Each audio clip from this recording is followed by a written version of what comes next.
there, my beautiful friends, and welcome back to my channel. Today, I want to talk with you about a great book called Still Like an Artist by Austin Kleon. I really like his books and I think they are a great addition to your library. You can breeze through them in an hour or so, or simply flip through them whenever you need a little bit of a creative boost. While this book speaks to everyone, I truly believe it particularly resonates with us creatives. Its core message: stop waiting for perfection and start sharing your imperfect creations with the world. In today's video, we are going to discuss some concepts and quotes from the book, and I will give you some of my personal insights and opinions. But before we dive in, I would love to hear from you. What is one piece of advice that has transformed your approach to creativity? Please share your thoughts in the comments below and let's get started.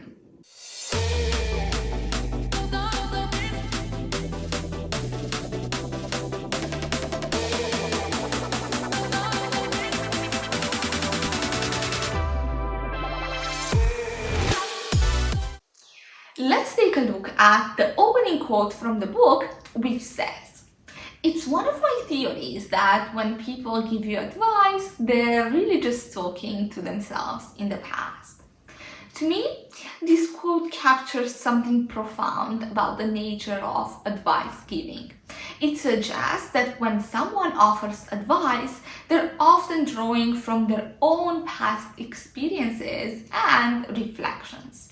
It's like they're speaking to a younger version of themselves, sharing the wisdom they've gained along the way.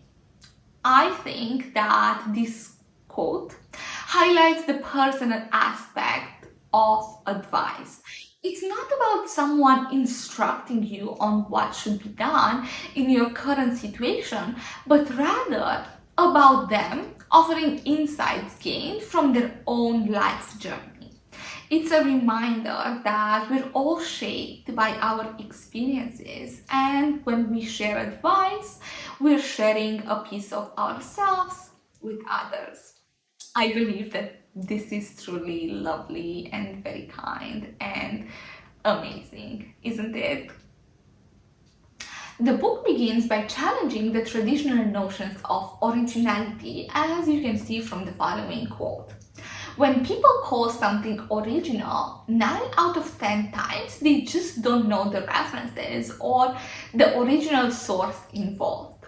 This suggests that labeling something as original often stems from a lack of awareness or understanding of its influences. Essentially, it highlights a gap in knowledge on the part of consumers of art and ideas. From my own perspective, embracing this concept that nothing is truly original liberates the artist from the pressure of creating something entirely new and revolutionary. The quote, "Everything that needs to be said has already been said, but since no one was listening, everything must be said again," finally presents this point. Now, the truth is, there's no such thing as pure originality. Rather, creativity thrives on the combination and reinterpretation of existing concepts. As expressed in another quote from the book, what a good artist understands is that nothing comes from nowhere. All creative work builds on what came before. Nothing is completely original. Consider for a moment the idea that every new idea is just a mashup or a remix of one or more previous ideas. This points out that your art and ideas are shaped by the existing information you possess and how you choose to combine and reinterpret it. Ultimately, the key takeaway is the value of expanding our knowledge and exposure to diverse ideas. As the saying goes, knowledge is power. By broadening our intellectual horizons, we enhance our creative potential and pave the way for better outcomes. Continuing from the idea that expanding our knowledge enhances creative potential, it's crucial to acknowledge the impact of our surroundings. As the book says, you're only going to be as good as the stuff you surround yourself with. This underscores the importance of surrounding ourselves with quality people, content, and of course, ideas. Now, in line with this, I highly recommend reading the book Range: Why Generalists Triumph in a Specialized World. This book offers invaluable insights into diverse learning approaches, emphasizing how we can leverage ideas, knowledge, and concepts from various interests and activities to enrich our professional lives. It sheds light on how embracing a breadth of experiences can provide fresh perspectives and fuel innovation in our projects. The book further explores the idea of learning from others and embracing diverse influences, as demonstrated by the following quotes. If you copy from one author, it's plagiarism. But if you copy from many, it's research. And if you have one person you're influenced by, everyone will say you're the next whoever. But if you rip off 100 people, everyone will say you're so original. These quotes highlight the importance of broadening our horizons and gathering insights from diverse sources. The key takeaway is the recognition that we can take something valuable from everyone we encounter, contributing to the formation of our own individual identities. Moreover, it's essential to go beyond surface level observation and understand the underlying thought processes and approaches of our influences, as expressed in the quote. Don't just steal the style, steal the thinking behind the style. This emphasizes the significance of internalizing different perspectives to develop a unique worldview and creative approach. From this process of research and exploration emerges our own distinctiveness. As the quote states, imitation is about copying. Emulation is when imitation goes one step further, breaking through into our own thing.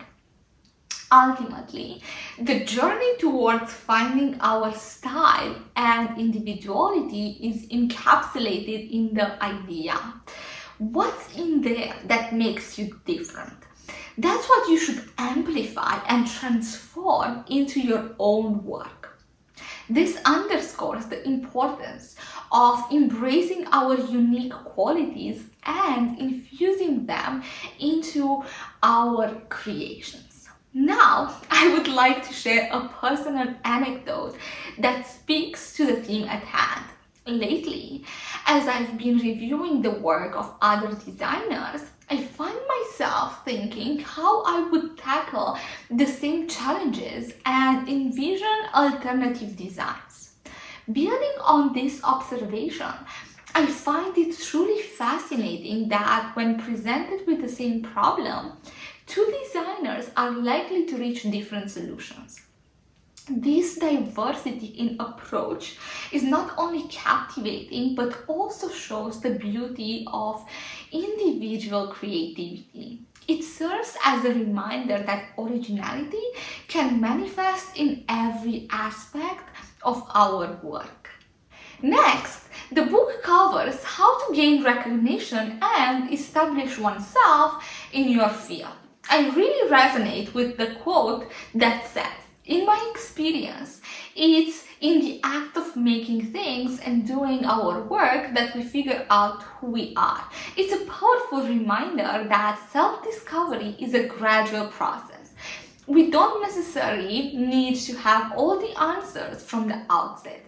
Rather, through dedicated effort and perseverance, we gradually uncover our true selves. Kleon presents a straightforward yet profound formula for success. There is only one not so secret formula to becoming known. Do good work and share it with the people. This entails two essential steps. One, do good work, which involves embracing the challenges, learning from failures, and continuously improving. And two, put your work stuff on the internet. A bold yet effective way to showcase one's talent and creations. Embracing obscurity, especially in the early stages, can be beneficial as it allows for focused improvement without the pressure of constant scrutiny. As Kleon suggests, enjoy your obscurity while it lasts. Use it. You want attention only when you're doing really good work. While sharing work online may initially seem daunting, it's important to recognize that the fear of judgment is often unfounded. Nobody really cares what you do at the end of the day.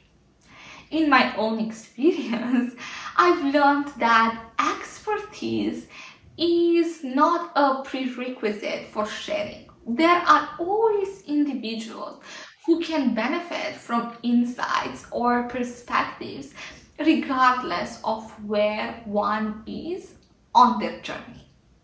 Kleon's insight that when you open up your process and let people in, you learn, highlights the value of transparency and feedback. By sharing our creative processes and inviting input, we create opportunities for growth and improvement. Lastly, the reminder that the best way to get approval is not to need it emphasizes the importance of self-validation and resilience.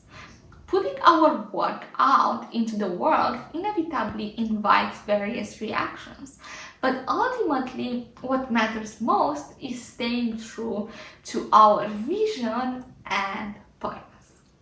In conclusion, I highly recommend adding Still Like an Artist by Austin Kleon to your book collection. It's a valuable resource that you will love and turn to for inspiration time and time again.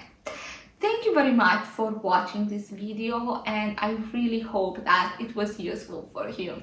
See you in the next video. Bye!